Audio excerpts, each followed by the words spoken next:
Hi everyone, I'm Francesca Maxime and welcome to the ReRooted podcast here on Ram Dass's Be Here Now network.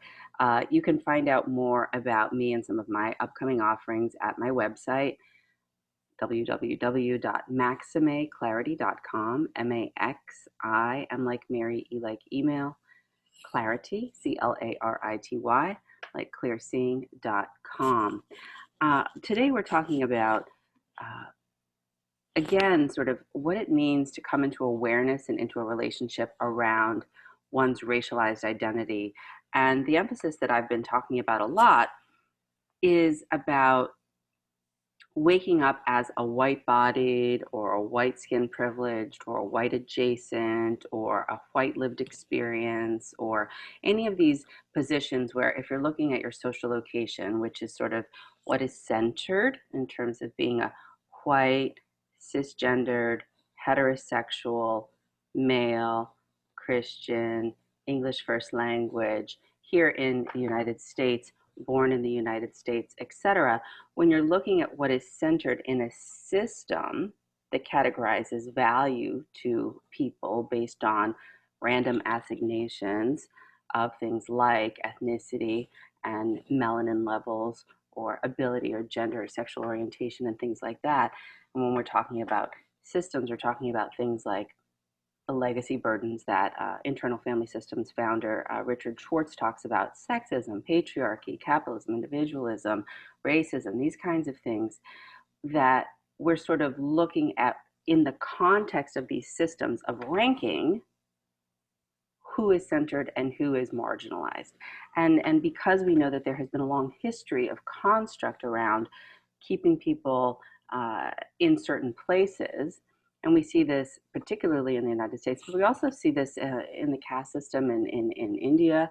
I know that Isabel Wilkerson just wrote a book about called Caste, and I encourage people to read that. It's certainly a good read, and it gives us a perspective in terms of how the United States has created sort of a caste system around race, that we can begin to interrogate white people or white adjacent people as racialized beings also, and not just people who are having different levels of pigmentation that are considered racialized beings that experience racial trauma or racial experiences, that also white people in sort of the ignorance or in the denial or in the not knowing or in the not considering whiteness as a thing in and of itself as part of a system that affects everyone, that there can be a lot of deep learning there that can also happen. And so we're leaning into that. We're leaning into the self-reflection around white-bodied or white adjacent or white or light-skinned privileged folks, even if you're quote unquote a person of color who's marginalized in some way. We're just sort of naming that in this system, there are assignations of value based on racial identity. And to that end, that's a long introduction that doesn't really have anything particular to do with Judy Ryde, but it's sort of talking or trying to lay out a framework of the work that she brings to the table.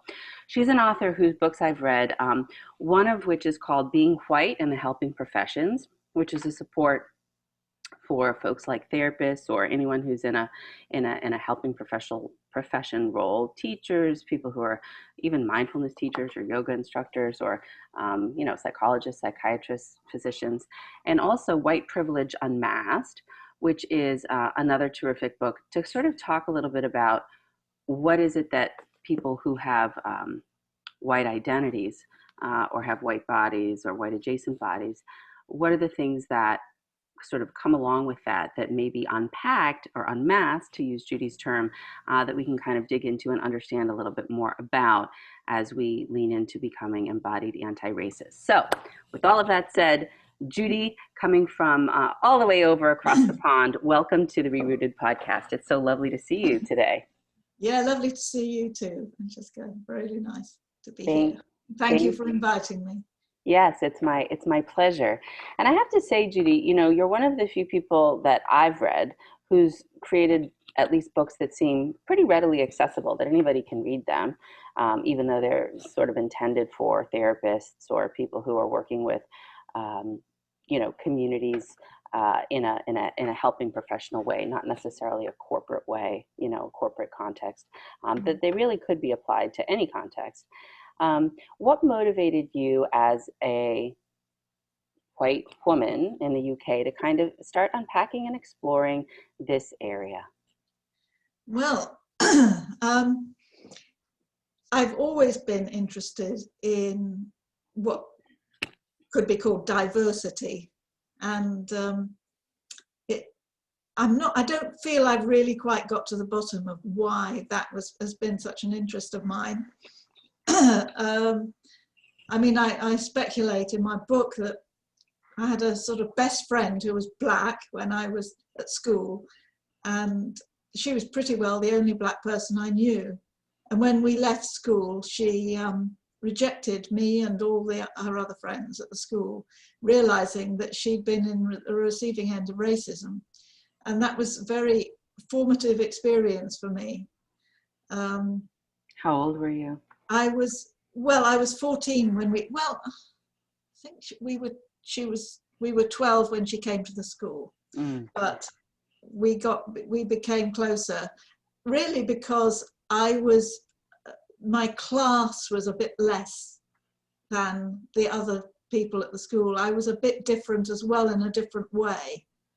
And there were 3 of us that made friends. One was me, who didn't quite measure up class-wise. There was her, who was actually highly intelligent and very sort of upper class in a Nigerian setting. And someone who was very overweight. So we were all 3 marginalized people, I guess, and we made a little threesome. And none of us were made prefects. So we had a sort of our own, what we called a common room, like we were all together, really. And so anyway, so that was a formative experience for me.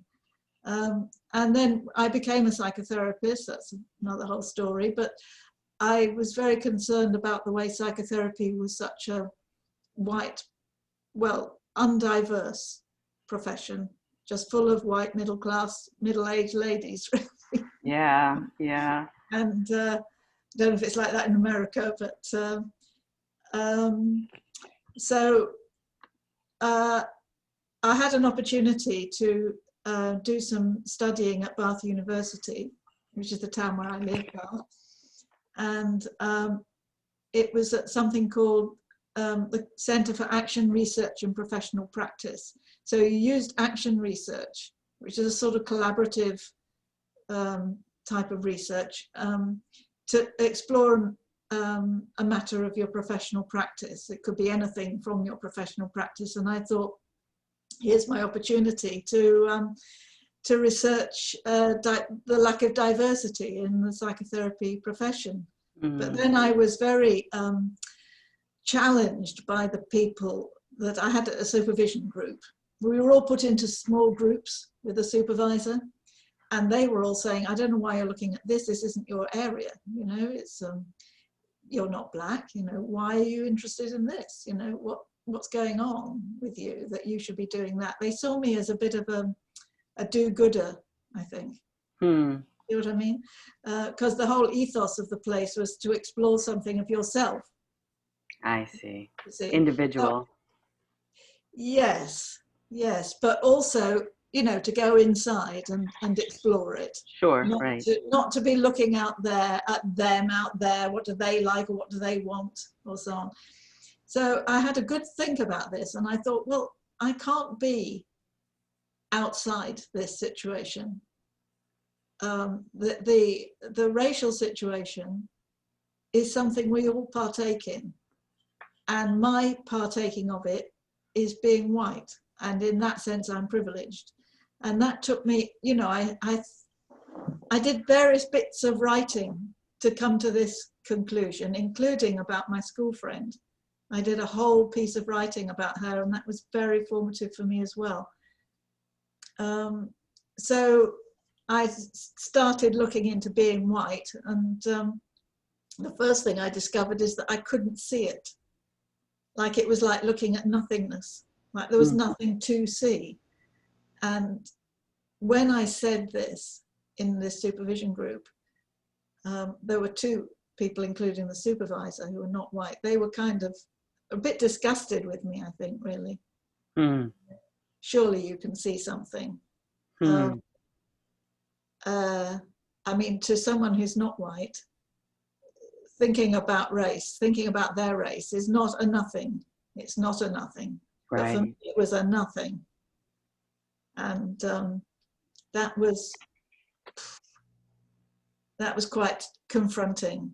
And Meaning that it's a nothingness that you had never been tasked with having to think about in the same way that someone who is in a black or brown body is going to have to necessarily confront in a way, because yes, often uncomfortable encounters around that may have happened in your life because of other factors, perhaps a woman, perhaps a class issue around, financial means or economic status, but not about race. yes, absolutely. Well, and I think it goes a bit deeper than that, that as a white person, I was just folks, I was just, I was not marked out in any way, I'm just live my life. Right. And then I discovered white studies, sociological literature. So not the literature I would have been reading, because it was sociology rather than psychotherapy. And what I discovered there is that this whole thing, that whiteness is nothing, is something that had been quite well explored in that discipline. There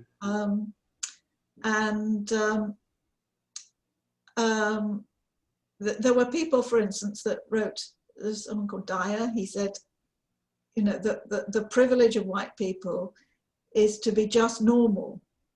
If you're white, you're just normal.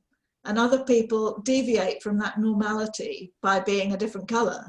And so that was kind of my way in, was that. And then I started reading the history of all this and realizing how white people had described the races in the first place. Of course, that it's not actually, I mean, there was a big movement, I expect you and your listeners know, that to actually find a scientific basis for race, looking at skulls and so on.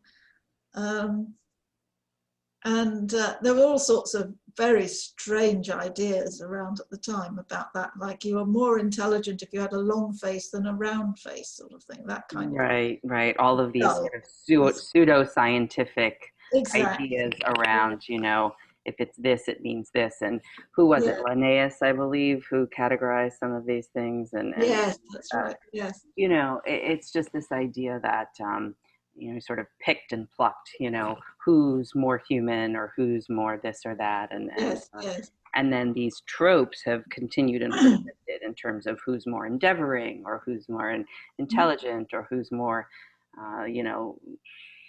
resilient or beautiful even. Yeah, well, of course. That it was, yes, like Caucasians, which is very bizarre, because they were for some reason considered more intelligent and capable and beautiful than anyone else. So this word describing white people as Caucasian, which seems very odd, came into being. And it's a term that's still used today. It means absolutely nothing, really. Right. Well, I did a different podcast with a woman by the name of Dr. Jacqueline Batalore, and she wrote a book called The Invention of White People, and you may be familiar with it. And it's just simply that. It's that there was just this categorization that was randomly constructed, but for a purpose. And perhaps you can get into what that purpose is and how that plays out and infiltrates also all institutions, all structures, but also particularly how it can manifest in a way that's insidiously unhelpful in the helping professions, as you say, as a psychotherapist. Absolutely, yes. Where are we going? Yeah, well, you can continue with your other story, and then we can come back to that. We'll just bookmark that. Yes. So the history, I mean, I think all that sort of seeps into societies. It seeps into, I see it as a systemic thing, but sometimes people think that means that the individual has nothing to do with it. I mean, I think that we're all woven into the societal systems, and it manifests through each of us, and we all tap into that deep history that we experience almost in our DNA, that it's there. And I sometimes say to people when I'm working with them, in workshops and so on, to catch their racialized thinking, that people deny they're a racist. I mean, it's fairly universal that people deny they're a racist. And people who espouse ideas of equality and, say that there should be racial equality, nevertheless have racial thoughts. And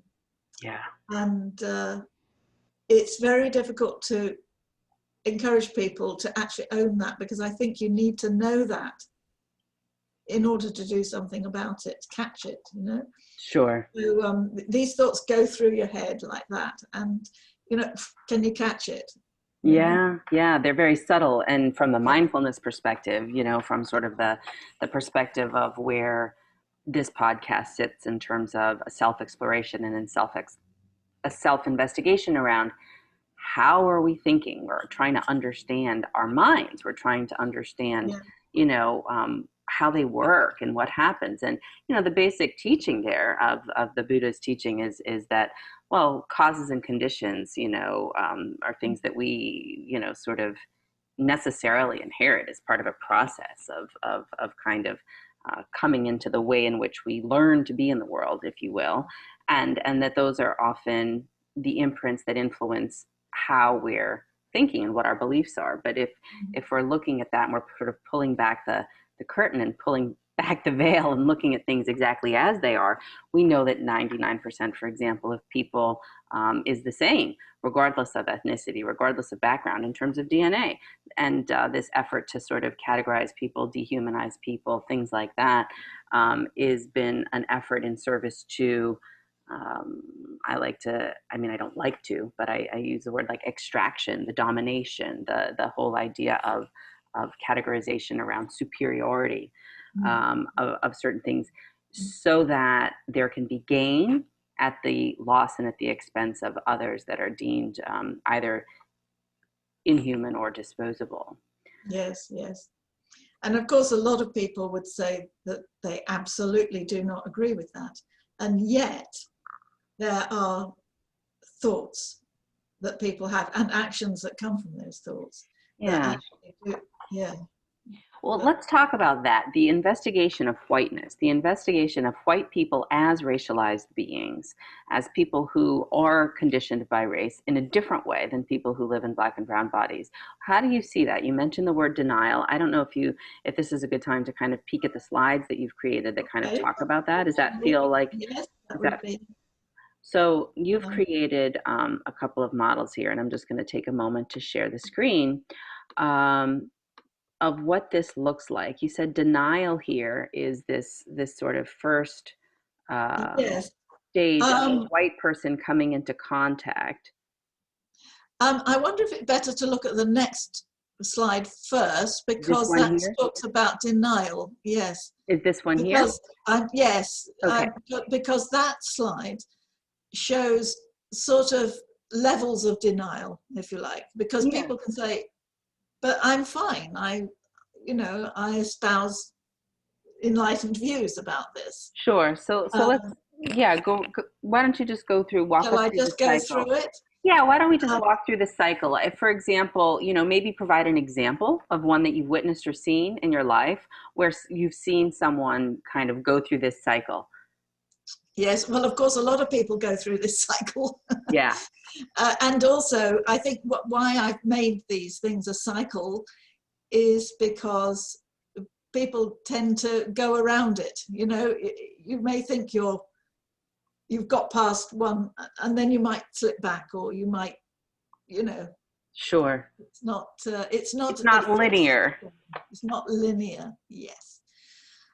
So the first level of denial I'm calling white pride, when you're proud of being white, and you have no shame about it. It's just, that's how you're white and proud, and those that are not white are inferior, and there's nothing the matter with that.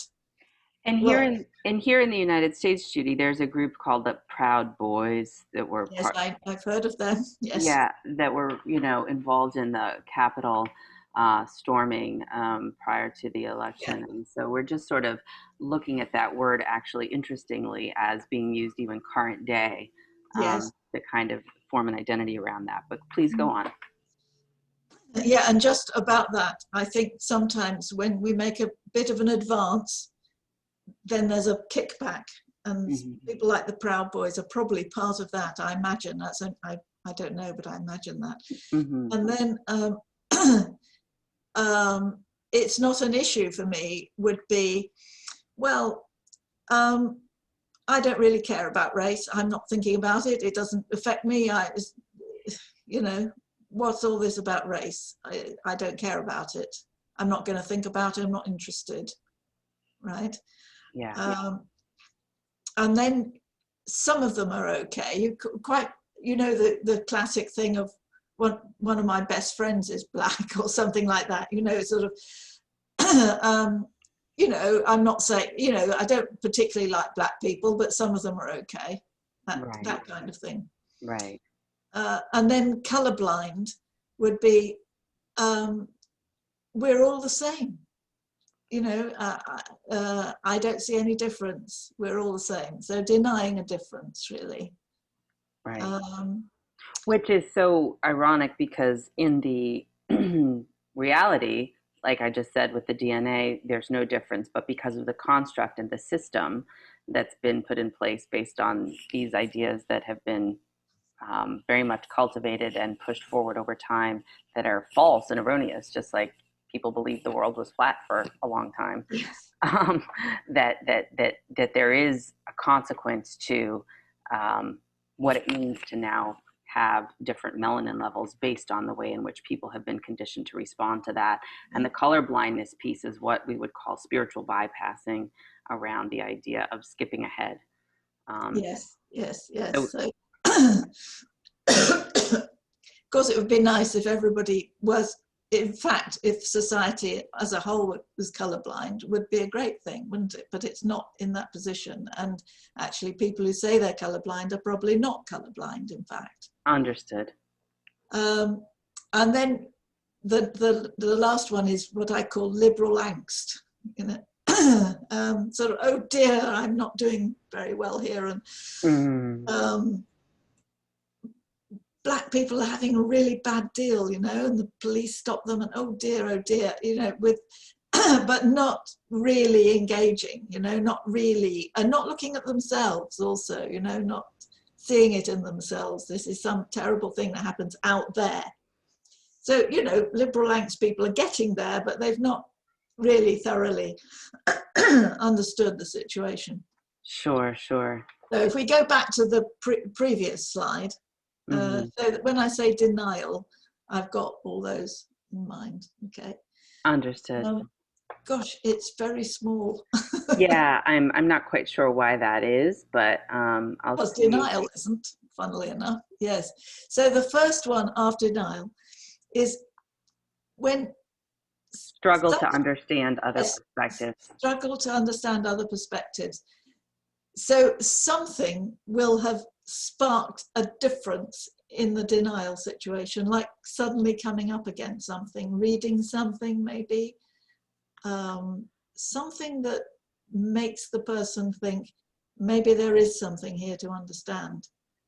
And that person might start reading books, they might start talking to people, reading things in the paper, looking at things on YouTube or whatever.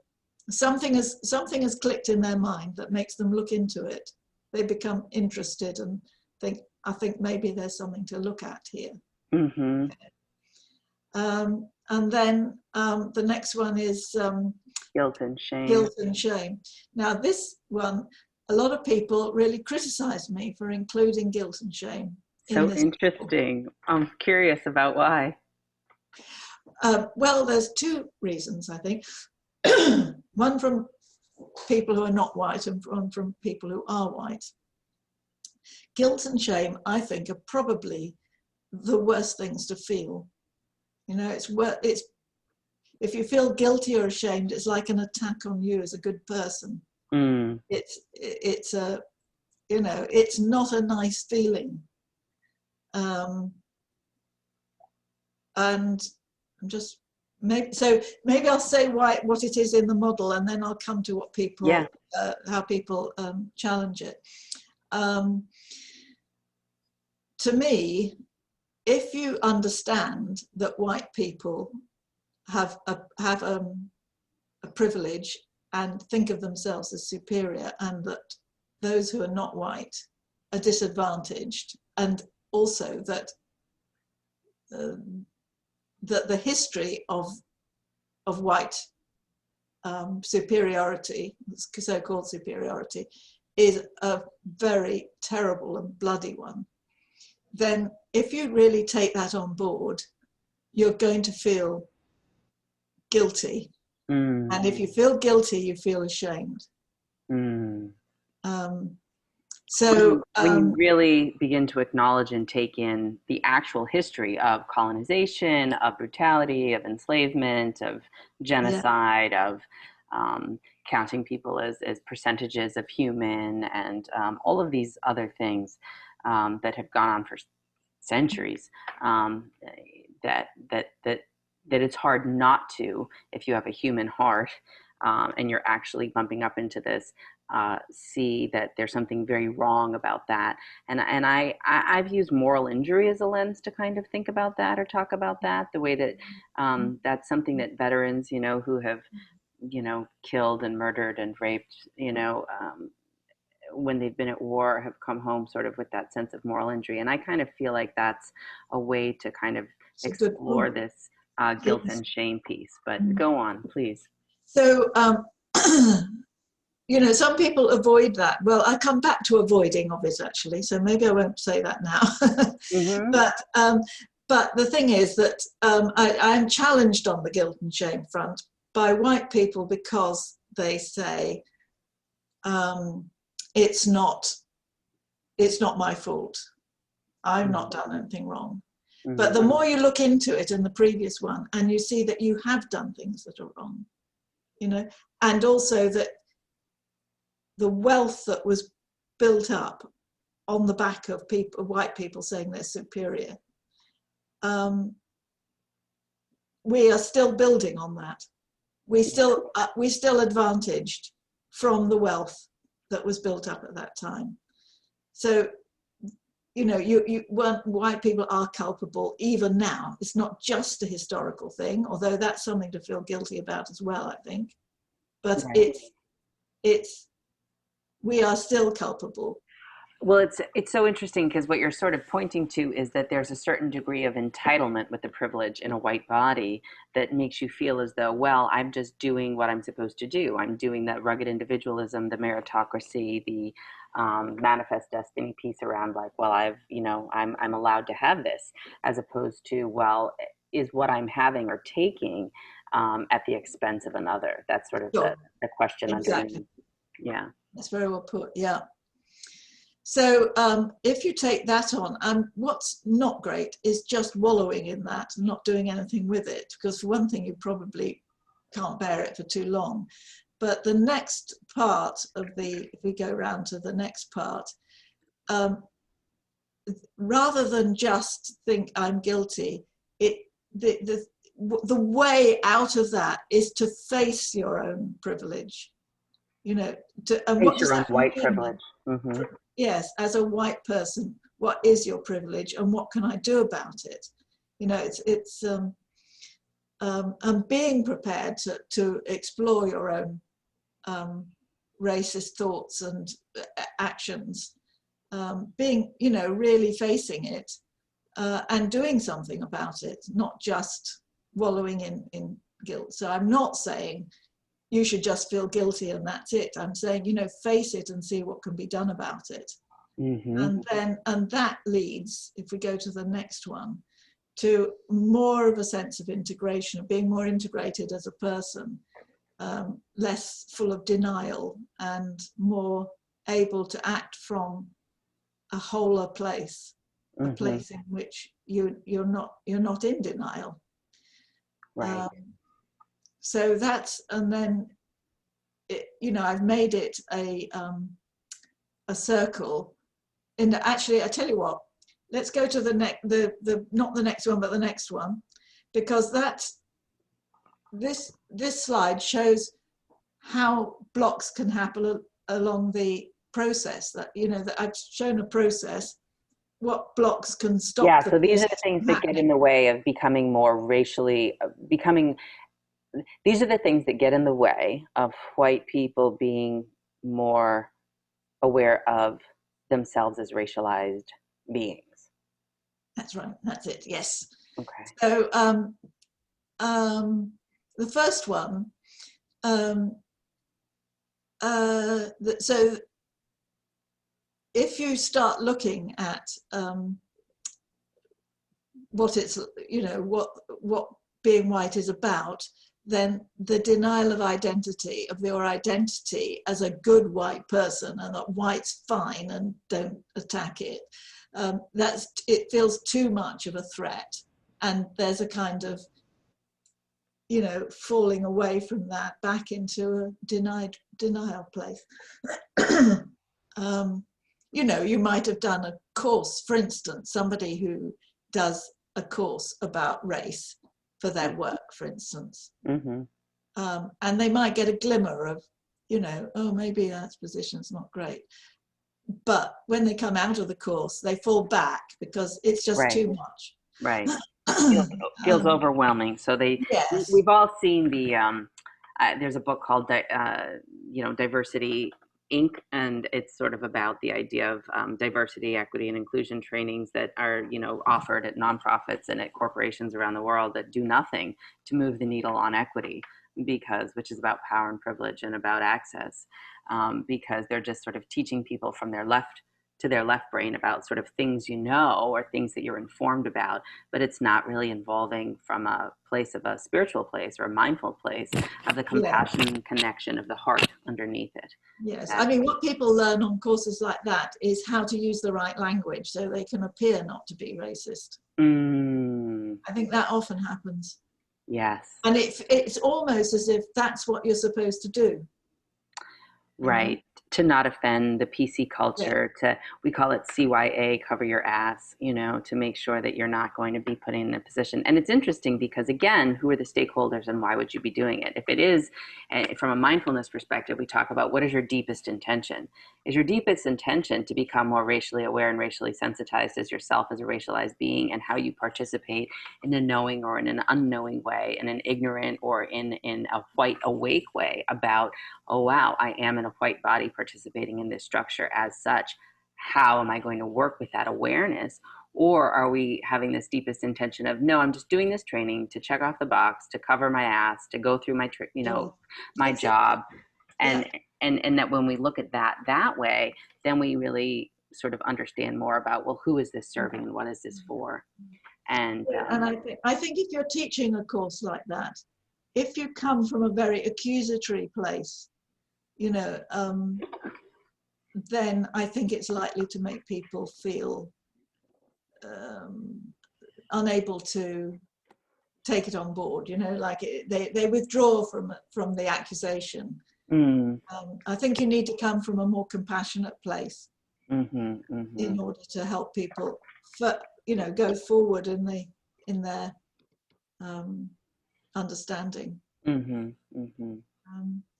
So the next one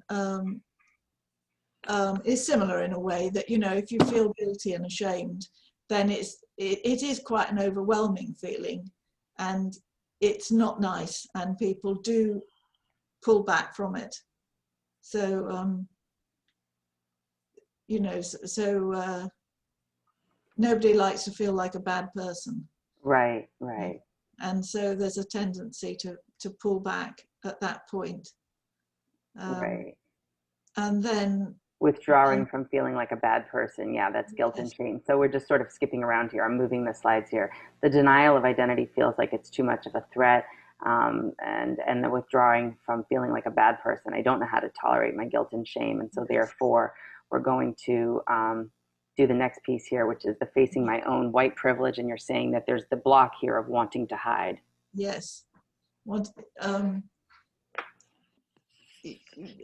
Yes, not wanting to keep your head down, like, aware that there's something to face here, but it's too difficult, so you want to hide.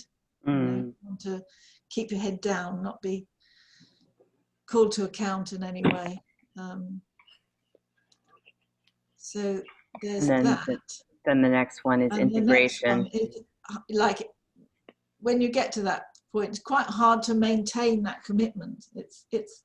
It takes work, it's not just an easy peasy thing. It takes work to maintain one's level of understanding and awareness. It takes work. So, and then the next one is that if you get to you go falling into another cycle of denial, you might, another cycle to go through might be caused by feeling complacent. Like, I understand about all this now. I've got there, and there's no more work to be done. So there can be a feeling of complacence and a fresh. Maybe the denial becomes more subtle. You know what I mean? More hidden. You can hide from it more easily. You've kind of learned how to do that. Yeah. So that's the process. Yeah, and I mean, as you walk through this, I think it's really important because we've talked about, I've taken a lot of different courses with other people who are in white bodies and other people who are in black and brown bodies, and in the courses that I've taken with people who are white bodies, I mean, I've witnessed the whole idea of the way people have denied or withdrawn or taken a step back or felt overwhelmed or felt like it was too much. And part of my training as a somatic experiencing and sort of focusing, felt sense oriented, kind of bottom up practitioner is to kind of integrate the idea that there is a way to be able to be with our feeling of sinkingness. There is a way of being able to be with our bodily sense of heaviness, of the guilt and the shame. It has a certain texture to it, a certain weight to it, a certain kind of a sense of, well, who wants that? It feels like sludge. It feels like lava. It feels like volcanic. And who wants to do that, especially when I don't have to, when I feel like I don't have to. I don't think that I have to. And that the other alternative is, if I can just keep it at bay, if I just sort of have plexiglass around my life and I don't have to, actually integrate any of this, then I can protect myself. And so it's easier for me to kind of stay back here than lean in, because when I do try to engage, it feels like it's too volatile, or I don't have the tools to ground myself in a place that doesn't go that doesn't keep me from sinking into the shame spiral, the quicksand around that. And the mindfulness piece, I think, can very much help people too, because in mindfulness, we recognize when we're telling ourselves a story about something, as opposed to just being with Yes. actually what's here. Mm-hmm. And so this idea of, like, oftentimes people will say, well, because I have this racist thought, or in Dick Schwartz's language from Internal Family Systems, there is a racist part in me that is subtle and insidious, and even if I'm doing work, that it's a learning journey around becoming more racially aware as myself as a racialized being, and also in the way in which other people are impacted by racism and the structures of oppression. That this part is, in a way, I'm kind of losing my train of thought. The idea of being a racialized being, even as a white person, that as you're coming into awareness around that, that you're able to use mindfulness to recognize when you're telling yourself a story about yourself being a terrible person, being a bad person, as opposed to being someone who has an imprint or a conditioning or a set of things that have been told that in order for you to stay safe, you should think this way or be this way or have these kinds of friends and not those kinds of friends, right? And that I think that if we can understand it from that perspective, there's a reason why I think this way. We're not indicting you as a person. We're looking at the behavior and the beliefs as problematic, and we're inviting in your cultivation of your courageous heart to lean into this and to learn some of the tools, to kind of ground yourself so you can stabilize and scaffold yourself as you do this work. Because it's our collective liberation. It's no fun to live behind the plexiglass. Yes, sure. Absolutely. And I think what's really interesting, what you say, is how the body is a way into discovering that. Yeah. And I think I could use that more. I think that's very profound, really. That actually these things are actually embodied. That we pick these ideas up in our bodies and hold them in our bodies. And that's maybe a key to discovering them. I've always had this idea of that thoughts just sort of go through your mind and catch them, Yeah. But I think actually finding them in your whole body is probably a great thing as well. And letting them go, what happens if you do let them go? It's interesting. Yeah, it's interesting too what you're saying, because I think, again, just sort of listening to our, paying attention to the listener base that we have. Joseph Goldstein, the mindfulness teacher, talks about it's out of a place of equanimity, which we would call balance. Equanimity is just sort of a calm presence, a calm mind. Balance is that the mind opens spontaneously and intuitively to the unconditioned, the unborn, the unmanifest nirvana. And it's interesting when we think about nirvana, we think about peace, about sort of the cornucopia of pleasures and things like that.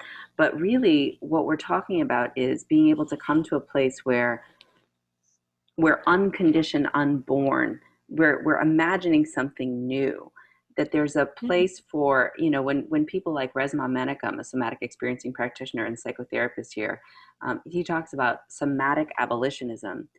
He's talking about using the body to help understand where the trauma is stuck in us as white people. Yes. And how that shut down is part of what keeps us from feeling connected and related. And this idea of curiosity and play is part of what enables us to imagine a new world that doesn't have to involve the kind of policing that we've had, that doesn't have to involve the kind of incarceration system that we've had, but that in order to move through that to that place, we have to feel safe enough so that we can explore with curiosity and with imagination what else might be born or new. Yes. That makes me think, I'd like to come back to the challenges to the idea of guilt and shame, because in some ways I think Buddhists, for instance, might say that's not a great place to be. But how I understand it is that every feeling that human beings have has a place, has a reason to be there. And a reason for guilt is if we've done something that's harmful, then guilt alerts us to that. And if we feel ashamed of that, it might help us to do something about it. It might help us to move through that. So I'm not saying that it's a good idea to be caught in this feeling of guilt and shame, but that we have something that alerts us to something seriously amiss here. Right, and I love what you're saying, Judy, because we're talking often about the energy of anger, the utility of anger, the Yeah. energy and the utility of guilt or shame, the idea of using it as a sort of fulcrum toward accountability and toward sort of recognition, and that we can't really manifest change if we just stay stuck at the knot of I need to just push away from that. Yes, because if I could just add to that, hearing about what you're saying about anger, what Yeah, sometimes people do is rather than feel the guilt of themselves, like I am guilty of this, they'll get angry about other people who are racist. You see what right, I mean?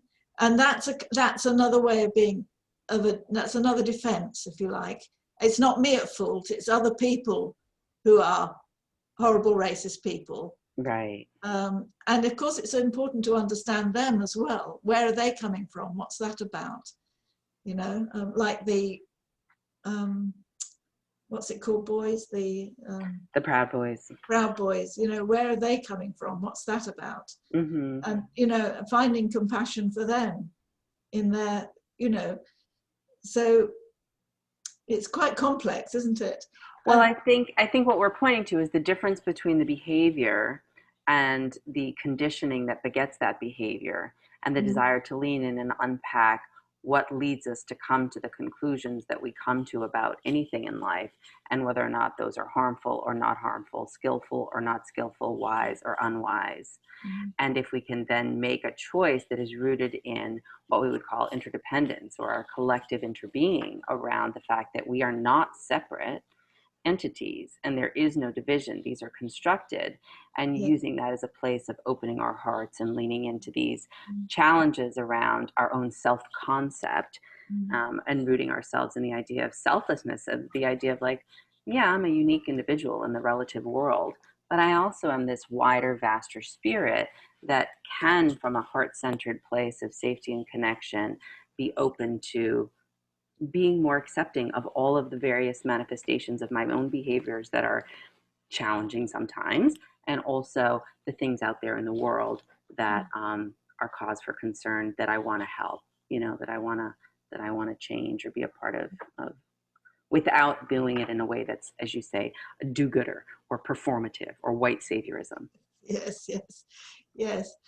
Actually, that brings me on to the other objection to guilt and shame that which people of color will say, I'm not interested in white guilt. And that's quite often said. And that sometimes looked on that I am saying that um, that white guilt is something they should be interested in. Absolutely not, as far as I'm concerned, because another thing that people can do with their guilt, the sense of guilt, is to try to get people who are not white to absolve them of their guilt. I am a good white person, aren't I? That's what's kind of asked of them at some level. You know, tell me I'm a good white person. Right. You And know, and that's so problematic for people of color who are having to endure um, sort of this idea of what offering the blessing. I mean, I was raised Catholic, so I'm thinking of like the way that yes, the priest was washing his hands over people to sort of yeah, absolve you of your sins or something, yes, um, which is just not the role that should be played here. no, no. So I'm not saying that I can quite see why people of color might say they're not interested in white guilt, but they don't need to be, you know. Well, that's what I mean. The white people have to do the work around Exactly. understanding whiteness and themselves as a white bodied, white adjacent, white or light skinned privileged person of color as a racialized being. And that this idea of whiteness hurts everyone, even though it benefits certain Yeah. people. So Yes, both are it did. true. Yes, It yes, it hurts did. in different ways. Yeah, Some are obvious when it comes to George Floyd and Breonna Taylor and Ahmaud Arbery, and some are less obvious when it comes to white bodies in terms of what I think are neuroses, addictions, suicidality, this idea of terrible lack of self-worth or self-value, self-esteem that can then be at the root of all these other things that prevents us from moving into a place of real connection. yes, I mean, the whole of society, I mean, no one benefits by a society that's full of conflict and division. It, yeah, so we all Not from suffer. a heart-centered place, from a place about, how many shekels do you have? I think that there's a certain idea of it being more beneficial, right? Like the idea of like, well, when we're talking about just having been so imbued with this sort of capitalistic gain, greed mindset of more is better and everything has to be taken to scale and we have to extract as much as we possibly can, whether it's the rainforest or whether it's the, Sure. sort of fields or whether it's the, you know, how many billions is enough of dollars when we're talking about certain people who are the wealthy white men, frankly, in the world, and other people who are wealthy also that are still part of that system. Um, that it's sort of a false notion of what begets happiness and contentment. Yeah, exactly. And the exploitation of the world's resources and global warming and Yeah, so lack of species yeah. is really down to the actions of white people, in fact, on the whole. Yeah, so Judy, as we kind of begin to wind down today, can maybe you talk about two things. One is, how is this specific to people in the helping professions? If you're a white-bodied person as a therapist or a mindfulness teacher, a yoga teacher, a teacher, someone who's in a helping profession, why is this even that much more important? And how can you cause harm as you're trying to, sort of work in a way that is in theory helpful and supportive to people's emotional growth? Um, and then also, well, let's just leave it with that. Well, what that brings me in mind of is something that we haven't really talked about, which is a power differential. Mm. I mean, we've implied it, but and if you're in a helping profession, you are in a powerful position vis-a-vis your whatever you're calling them, clients or service users or whatever people you work with. Mm-hmm. You're in a very powerful position. You probably it's through you that you obtain resources, for instance. That and so your clients need to keep you on side, and you need to be mindful of your position. That you're not only for white helping professionals, not only are they white, they've got other. They are by their very profession in a powerful position, and if you're white as well as a professional, Sure, sure. it piles on the inequality, and to some extent that's inevitable. I mean, for instance, say you're a housing officer. I don't know if you have housing officers in America. I don't know how it works, but Mm-hmm. in Britain, there's public housing, as it were, cheaper than. And if you're to get one of those, and you go to a housing officer, you're at their mercy, really.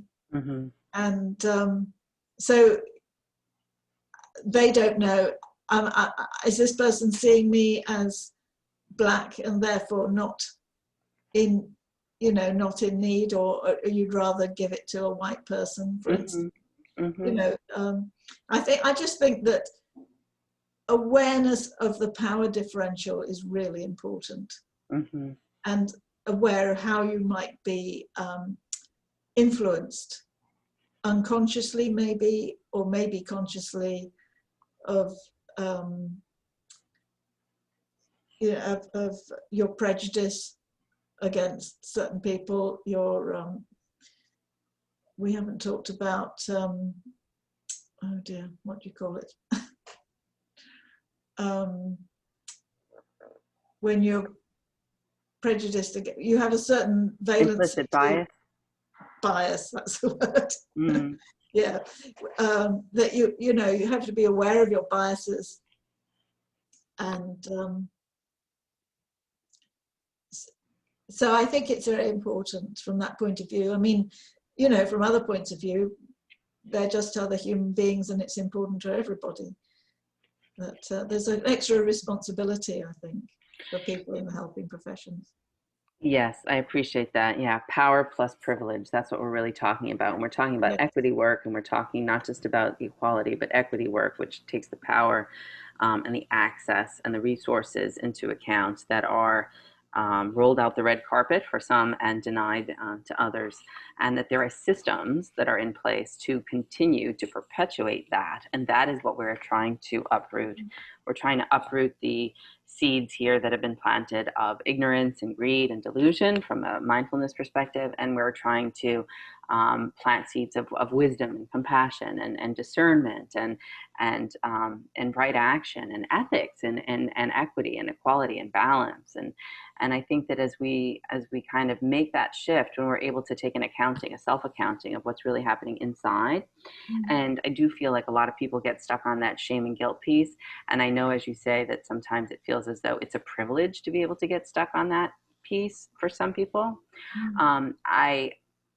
I say there's really no use in it. Shame is quite narcissistic, actually.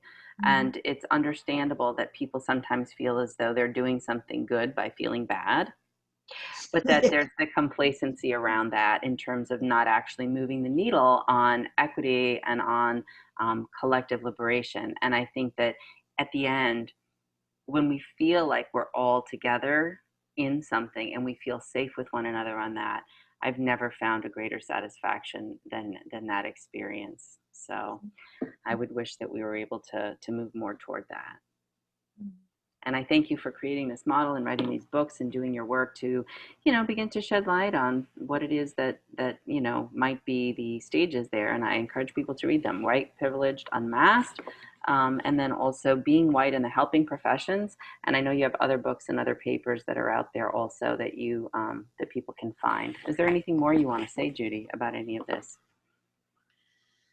Well, I don't think so. It's been really nice to talk to you and have an opportunity to explain this to people. So thank you very much. Thank you so much, Judy Ryde. And I'm Francesca Maxime with the ReRooted podcast. You can find me at maximeclarity.com, MAXIME, clarity, CLARITY.com. And we'll see you next time. Thanks so much for joining us. Take care, Judy. Thank you.